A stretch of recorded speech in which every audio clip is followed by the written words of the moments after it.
Magic is a complex game with a complex rule system, and to help players navigate all these new things that they have to learn, the designers are careful to be very consistent and clear with the rules text of the cards.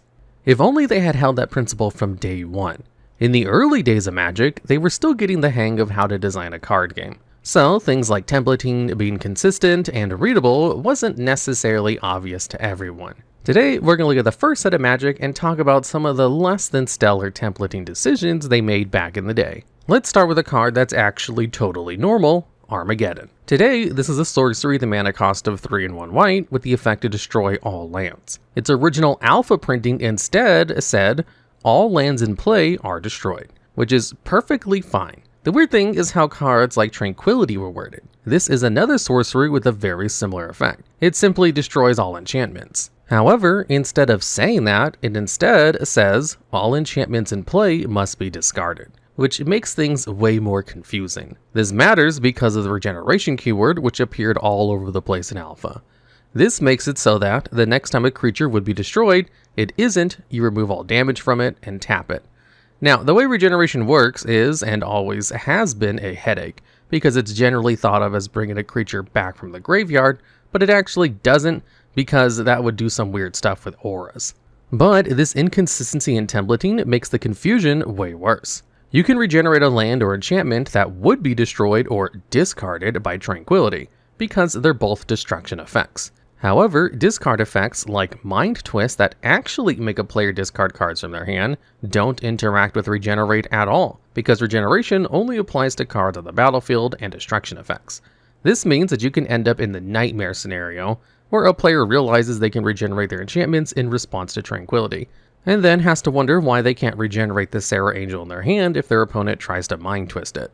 This by itself is a great example of why consistent templating is so important for a card game. People learn how to play the game and how interactions work by comparing interactions to similar ones they've had in the past. And in order for that to work, cards that do the same thing need to have the same text. Otherwise, things get really confusing. Next, let's look at a card that actually does have a weird text box all on its own, Blaze of Glory. Nowadays, this is an instant for 1 white with the effect where target creature defending player controls can block any number of creatures this turn, and it must block each attacking creature this turn if able. Also, you can only cast the spell during combat before blockers are declared. However, the original text of the card was, target defending creature can and must block all attacking creatures it can legally block. For example, a normal non-flying defender can and must block all normal non-flying attackers at once, but it cannot block any flying creatures.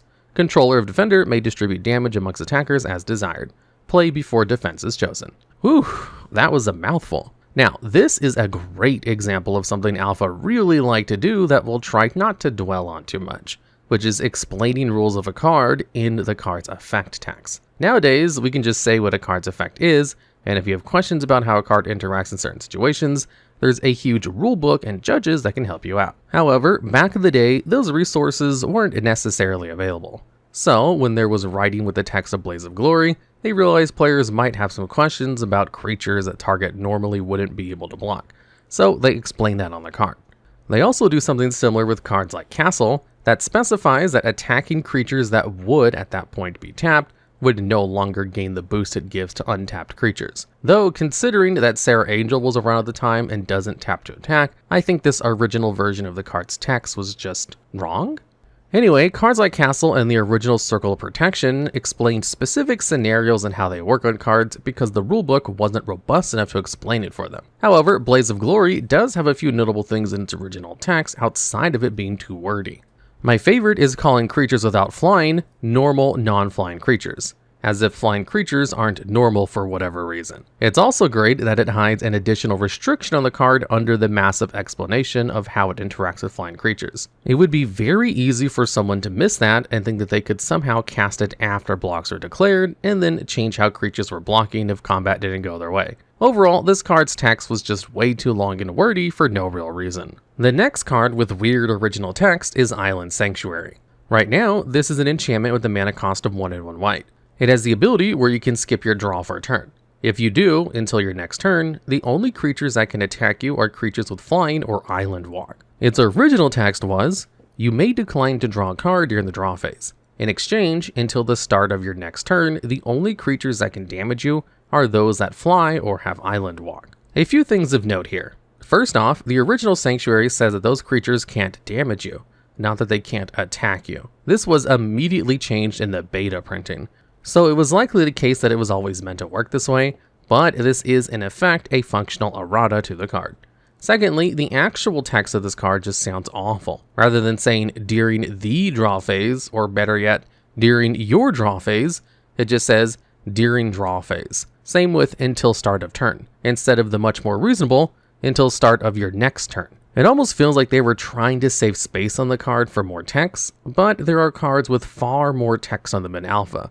For example, Blaze of Glory. It just makes the text feel really clunky. Finally, there's the fact that instead of using the phrase if you do, it instead says in exchange, which is just very funny from a modern perspective. It's like the card is trying to make a trade with you. Not too much more to say here, just a lot of strange wording choices. The next example is a small issue on Swords to Plowshares. Nowadays, this is an instant with a mana cost of 1 white that exiles target creature, then has its controller gain life equal to its power. However, its original text was, target creature is removed from the game entirely. Return only to owner's deck when the game is over. Creature's controller gains life equal to creature's power. Now, the text removed from the game was just how they wrote exile before it was keyworded, so that's not all that strange. The funnier thing here is that it specifies that you return the creature to the deck only when the game ends. It's like if Royal Assassin said that any creature it destroyed remained in the graveyard until another card effect moved it somewhere else, as if creatures would just be leaving the graveyard or exile for no reason. We also, once again, have an important part of a card's effect being buried under a full sentence of needless clarification.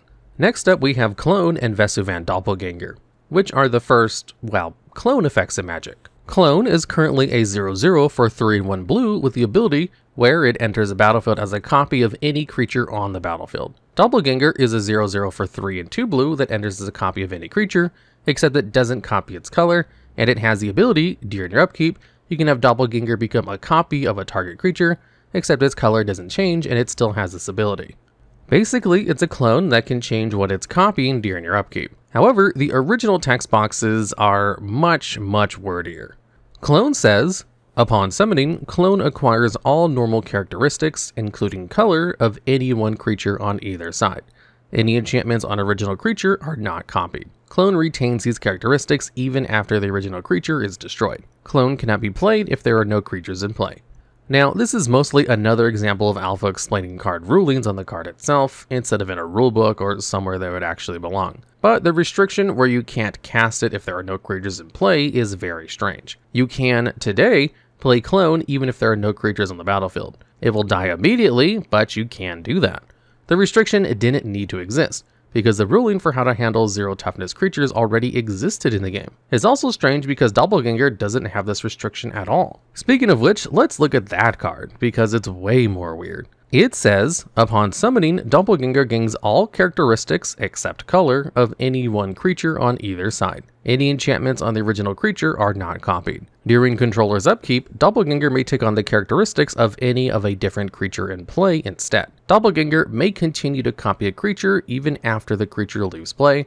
If it switches, it won't be able to switch back. Yet again, very wordy, and mostly just explaining niche rulings that it doesn't need to. However, the ruling explaining that you can't cast a clone if there are no creatures in play is absent, implying that it only applies to clone proper and not to Doppelganger. To be perfectly honest, I don't know if this was a niche rules change at some point that stealth applied to all clones, or if the text on clone was a special restriction only it had for the first several years of Magic.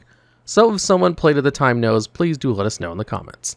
The next card with a really great original text is Control Magic. Nowadays, this is a simple enchantment aura with the text Enchant Creature and You Control Enchanted Creature. However, the original text instead said, You control enchanted creature until enchantment is discarded or game ends. It then goes on to explain some extra rulings in a clunky way, but we can skip that because the interesting part of this card is the whole You control until the game ends thing.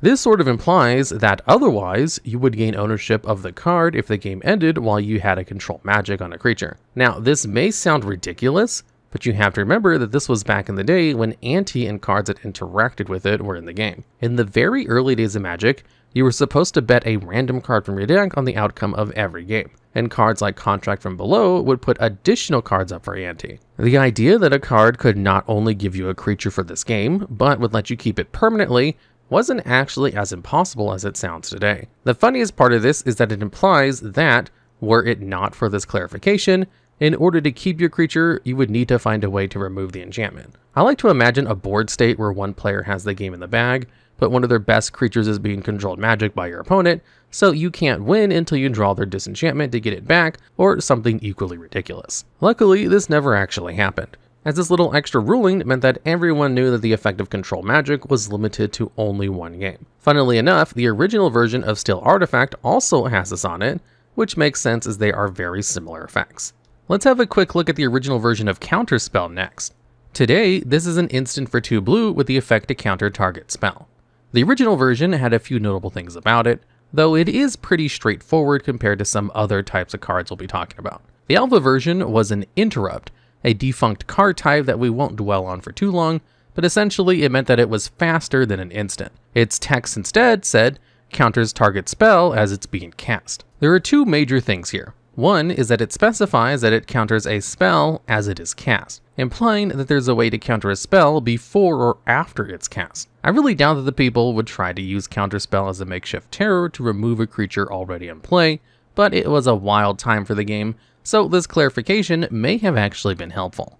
The second notable thing is that instead of saying counter target spell, it says counters. Rather than being written as an action, the effect text instead is written as a description. It's written sort of like how you might describe what a card does to someone else, instead of being a set of instructions as most cards in Magic are written today.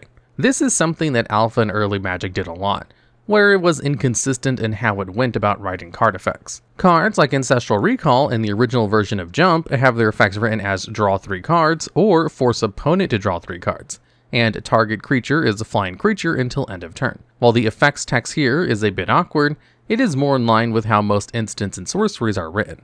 There are a set of instructions that tell you what actions to perform to resolve them. However, cards like Counterspell and Volcanic Eruption instead say things like counters a spell and destroys X mountains, changing the tense of the text entirely. This is yet another instance of the game just being very inconsistent with how it wrote cards in the first set. The next card with very strange text to the modern eye is Plague Rats. Nowadays, this is a rat for 2 and 1 black with the ability where its power and toughness are each equal to the number of creatures named Plagued Rats on the battlefield. Instead of this very obvious and easy to understand text, the alpha version instead said, the X below are the number of Plague Rats in play. Thus, if there are 2 Plague Rats in play, each has power and toughness of 2/2.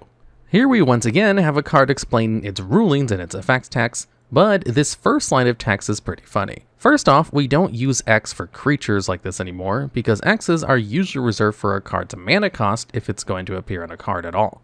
Instead, in the modern day, we use a star symbol for these kinds of abilities. More important is that specifying the X below is just very funny. It feels way more clunky and potentially confusing than just saying this creature's power and toughness, which is what cards with this kind of effect to say nowadays. It's not like they were against doing such a thing at the time either, as cards like Aspect of Wolf in the same set refer to power and toughness by name. All around, it's a very inefficient way of trying to communicate the rat's ability. Next, we have one of the strangest written cards in the set, Nettling Imp. Today, this is a 1/1 imp for 2 and 1 black with the ability where you can tap it to choose target non-wall creature controlled by the active player that isn't summoning sick. It has to attack this turn, and if it doesn't, you destroy it at the end of the turn. You can only use this ability on an opponent's turn before attackers are declared. Now, this card's current text is kind of a nightmare already, thanks to how complicated it is and how many conditions the ability needs to have. The Oracle text can't even refer to summoning sickness, as that's not technically in the rules, so it instead refers to a creature continuously controlled since the beginning of the turn, which is the criteria for if a creature is summoning sick or not. The original text is, of course, even worse. It says, tap to force a particular one of opponent's non-wall creatures to attack. If target creature cannot attack, it is destroyed at end of turn. This tap should be played during opponent's turn before the attack. May not be used on creatures summoned this turn. Now, most of the poor wording on this card is thanks to how many restrictions it has to have to not be abusable. but the best part is the wording of its first sentence. Why they decided that wording tap to force a particular one of opponent's non-wall creatures was the best way to word this ability is beyond me. Sure, they wanted to express that the ability only affects a single creature of your choice, but you know what word also communicates that idea? The word target, which is used later in the card's text anyway. All in all, Alpha was horribly inconsistent as to when cards that targeted use the word target or not. Nettling Imp uses target not when you select the target of its ability, but it does refer to that same creature later on. Cards that have very similar effects may or may not use the word target seemingly at random. Lightning Bolt says that it targets, but Sinkhole doesn't, despite the fact that both of these cards do in fact target. The weirdest part is how they handled auras, however. You see, nowadays when an aura gives stats to a creature or gives them an ability, it refers to that creature as the enchanted creature. However, in Alpha, all enchantments instead refer to the enchanted creature as target creature. This does communicate the game mechanic where, when you cast an aura, you do have to target what you're putting it on. But it leads to a different issue, namely that you can't ever design an aura with an ability that targets anything. For an example of where this would be an issue, look at Sigil of Sleep. This aura has the ability where, when enchanted creature deals damage to a player, you return target creature that player controls to its owner's hand. Now, if we were to attempt to rewrite the text as Alpha would have written it, it would say, when target creature deals damage to a player, return target creature they control to owner's hand, or something similar, likely with some extra weird formatting choices thrown in. This would cause an issue where the aura sounds like it's bouncing the creature that it's enchanting, because the target creature in its text refers to the enchanted creature in one place and something completely different somewhere else. This is why the fact that aura spells target was moved to the rulebook instead of being written on each and every individual card. Overall, this is a much better solution, even though it does require explaining to new players that the only exception to the rule that nothing targets unless it says the word target is on aura spells. Maybe they could reformat auras to say enchant target creature instead of just enchant creature to make this more obvious to new players, though that could also create some other issues somewhere else. Terror also had a bit of a weird wording all the way back in Alpha. This instant costs 1 and 1 black and has the simple effect, destroy target non-black, non-artifact creature.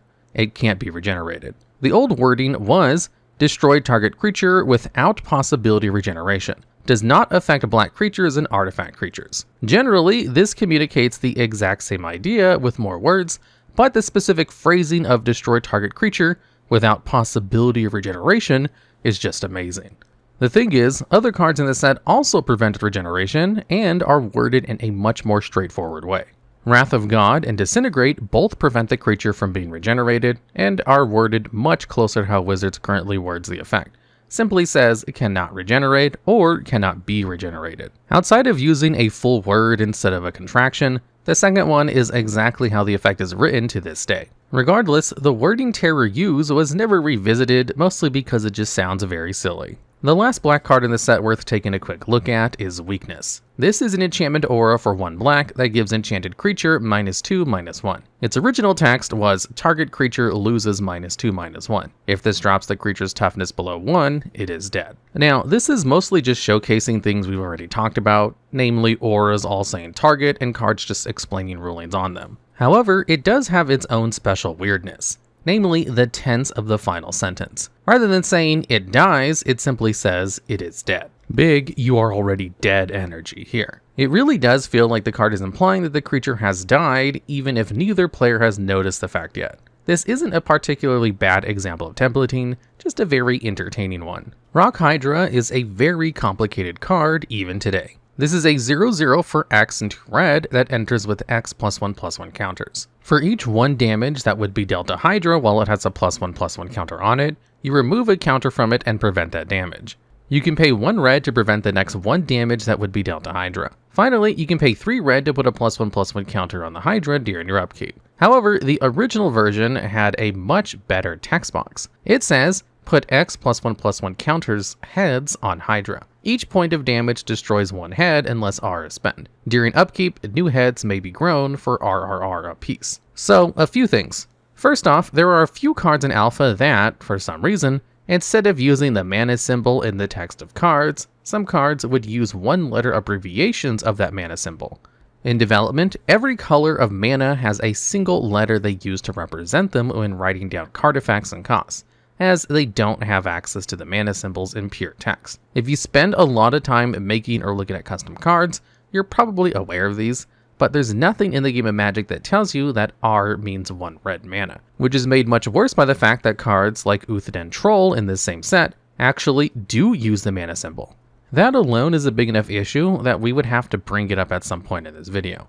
But the whole +1/+1 counters versus heads thing is its own can of worms entirely. Having a Hydra that uses counters to represent its heads is a pretty common design in Magic, largely because it's been very successful, but you don't need to point out the flavor of a card in its effect text. People are generally smart enough to figure out what the mechanics of a card are representing. It's also strange because it starts by talking about them as counters, mentions offhand what the counters are representing, and then switches from talking about counters to talking about the heads the counters are representing. It's not all that difficult to follow along what the card is trying to communicate, but it does come across as really strange, especially to a more modern player of the game. Stone Giant has one of the worst written text boxes in all of Alpha. As of right now, this is a 3/4 giant for 2 and 2 red. It is the ability where you can tap it to give target creature you control with toughness less than Giant's power flying until end of turn. At the beginning of the next end step, destroy that creature. However, in Alpha, it instead said, tap to make one of your creatures a flying creature until end of turn. Target creature, which must have toughness less than Stone Giant's power, is destroyed at end of turn. Now, the first sentence is just classic Alpha weird effect text.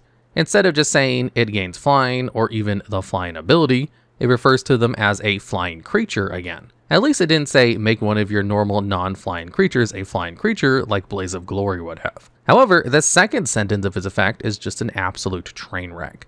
Most of the bad effect text in Alpha was just silly or a little cumbersome, but this is one of the few times it really messes with comprehension of a card's impact on the game. Instead of listing what Stone Giant is able to target in the part of the ability where it describes the effect it has on the targeted creature, which once again doesn't actually use the word target because reasons, it hides this restriction in the middle of the second sentence of the ability. It wouldn't be all that surprising if a player completely forgot about the restriction, read the first sentence to check what giant could target, and then activated it illegally because they couldn't easily find the restriction. It's not reasonable to expect a player to memorize the ability of every single card they're playing word for word, so mistakes will always happen.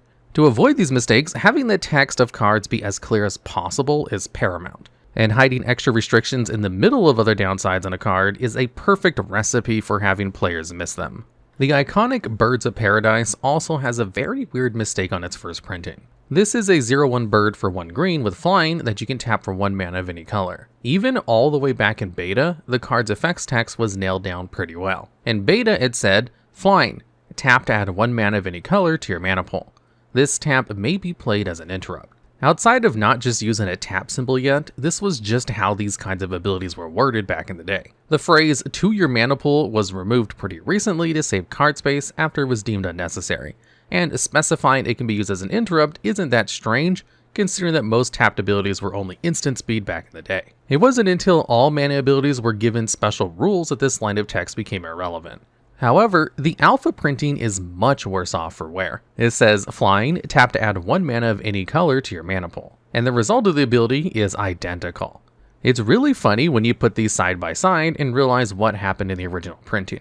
They probably used the double slash to represent a new paragraph of card text in the files for the original set, or maybe it was just a typo as the slash is closer to enter on a keyboard. Either way, instead of inserting a line break, they just slammed 2 slashes onto the end of the word flying and didn't start a new paragraph for the mana ability like they intended. This isn't the worst typo in alpha though. For that, we need to look at Unsummon. Today, this is an instant for 1 blue that returns target creature to owner's hand.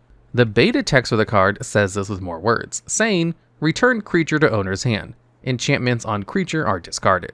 Unsummon cannot be played during the damage dealing phase of an attack. However, the alpha version instead said, return creature to owner's hand. Enchantments on creature are card ed. Honestly, I have no idea what happened here. The card ed is obviously from the word discarded, but I have no idea why the card is in all caps and the ed is separate by a space. Where did the 3 keystrokes for disc go to? Why is only the first half capitalized? I assume caps lock was on for the card part, but how did they hit caps lock again and then space to get the ed as a separate word?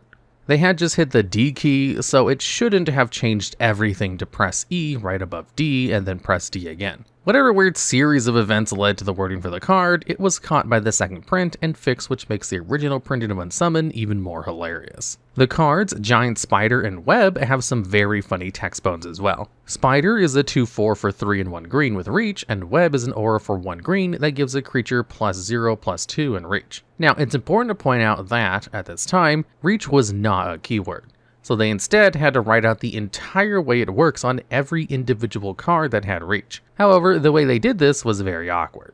Giant Spider says, does not fly, but can block flying creatures. Web says, target creature gains +0/+2 and can now block flying creatures, though it does not gain the power to fly. Clarifying that the creatures don't actually gain flying is completely unnecessary. You could just say that it can block flyers and people would understand. After all, this is what the reminder text for reach says nowadays. Players understand that simply being able to block flying creatures doesn't mean that they suddenly gain flying as well. However, outside of being unnecessary, the text is also written in an incredibly weird way. Web's text is particularly good, referring to the flying ability as the power to fly, as if it were some kind of superpower. Another card that just sounded weird, but is mostly functional, is Living Artifact.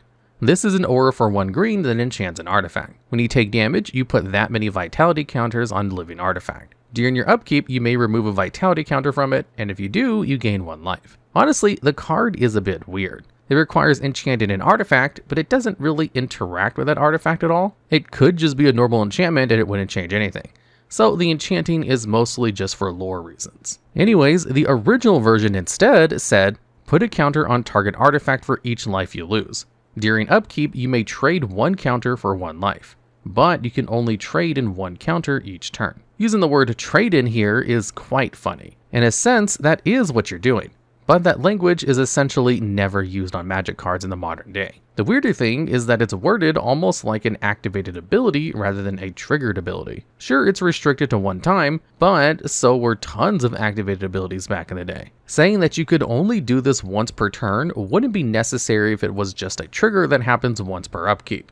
But if it were an activated ability, that restriction becomes necessary. This was likely because it was written before the distinction between triggered abilities and activated abilities were really defined, with all activated abilities now including a colon to state what their cost is, even if the cost is nothing. Triggered abilities do not have a colon and include the words when, whenever, or at, and then describe the triggered condition. Anyway, there's not too much more to talk about here. It's mostly just interesting to see the development of how they templated card effects and the evolution of different types of abilities. Next, we have a few cards that aren't necessarily that strange in of themselves, but are very weird altogether. Let's start by looking at Scavenger Ghoul. As of now, this is a 2/2 for 3/1 black with the abilities where, at the beginning of the end step, you put a corpse counter on it for each creature that died this turn. You can also remove a corpse counter to regenerate it. The original version said, at the end of each turn, put 1 counter on Ghoul for each other creature that was destroyed without regenerating during the turn. If Ghoul dies, you may use a counter to regenerate it. Counters remain until used. Now, the whole destroyed without regenerating was only necessary because the rules weren't hammered out and the term dying hadn't been keyworded yet. So that can slide even if it's not perfect. However, the second sentence includes a very strange clarification. Counters remain until used. This is weird because you would kind of assume that's how counters work anyway, right? We just talked about Living Artifact, which even in its alpha printing did not include any similar clarification. This clarification being on the card at all seems like a waste of card space, and it probably is, but that may not actually be the case. You see, Cyclopean Tomb was also included in alpha and added a ton of confusion to the whole thing. This card is still a nightmare to this day thanks to belonging to a class of cards that have very easy to explain effects, but very hard to template effects, alongside Animate Dead. What it does is let you pay 2 and tap it to put a counter on target land, but only during your upkeep. As long as that counter is on that land, it's a swamp. When Cyclopean Tomb hits the graveyard at the beginning of each of your upkeeps for the rest of the game, you remove the counter from one of those lands and turn it back into whatever land it was before. That was a bit confusing, but trust me, it's better than what the Oracle text says, which has to do things like clarify that you can't remove counters from the same land over and over, because technically that would be allowed within the rules otherwise. Its alpha printing instead said, 2.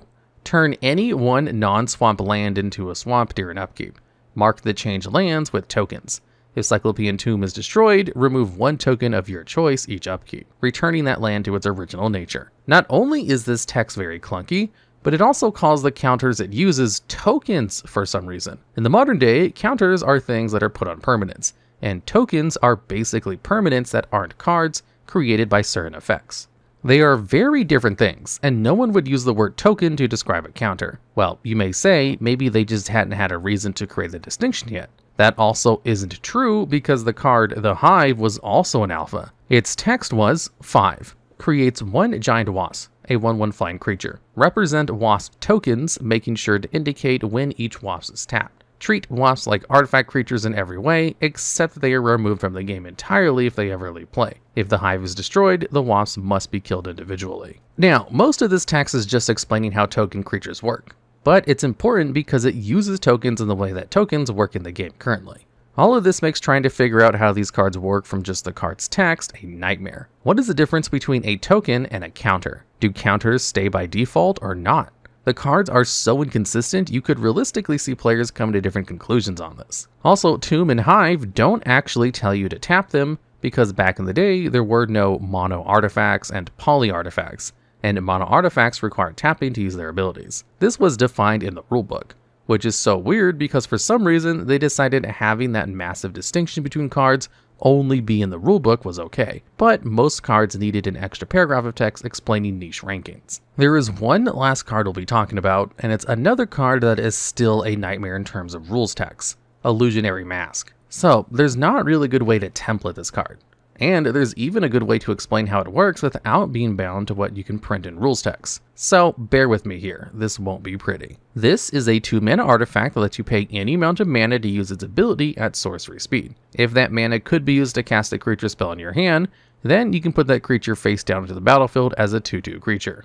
That card remains face down until it would deal damage, be damaged, or become tapped, at which point it's flipped up. You essentially bluff any creature in your hand, putting it down face down so that your opponent can't know what it is, but turning face up usually as soon as it would matter what the creature is. Here's how the original text was written. X. You can summon a creature face down so opponent doesn't know what it is. The X can be any amount of mana, even 0. It serves to hide the true casting cost of the creature, which you will still have to spend. As soon as face down creature receives damage, deals damage, or is tapped, you must turn it face up. Most of the weirdness here comes from the fact that this just shouldn't be an effect on a magic card because it's impossible to write down. But even if we accept that this effect will never not be confusing, the alpha printing does a remarkably bad job. The sentence, "the X serves to hide the true casting cost, which you still have to spend," is remarkably confusing. Let's just say you pay 3 mana into the mask to cast an Uthden Troll. As you read the card, you see the text you still have to spend.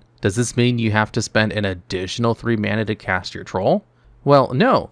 What it means is that the mana you spend would have had to, theoretically, be able to cast the creature, both in terms of color and in terms of amount of mana. The wording, which you still have to spend, doesn't exactly communicate that very well though. It really does sound like a cost you have to pay in addition to the X mana. It's also quite funny that the cards sort of gives you advice on how to play it. It's similar to Rock Hydra, which explained the flavor of the card in its rule text. Mask text so the opponent doesn't know what it is, and which serves to hide the true casting cost of the creature, is basically telling you that they're trying to hide what you're casting from your opponent to surprise them later. Card effects usually just tell you what they do and let the player figure out their use cases. Figuring out use cases of a card is kind of part of the fun of looking at Magic cards. That's why cards like One with Nothing that only have downsides are interesting to players. The game of figuring out how best to use a card is just as fun to some players as piling in a deck to the best of their abilities. We're digressing a bit here, but it is remarkable how just differently the philosophy on Magic rule text has changed over the years, and especially how quickly it evolves after the first few sets of Magic. So that's every card with especially weird rules text in Alpha. There are some more examples, so we'll go over them in a later video. But Alpha was so bad in terms of how its cards are written, we had to do an entire video just for it. If you have any cards with ridiculous text you want to see in this series, let us know down in the comments below.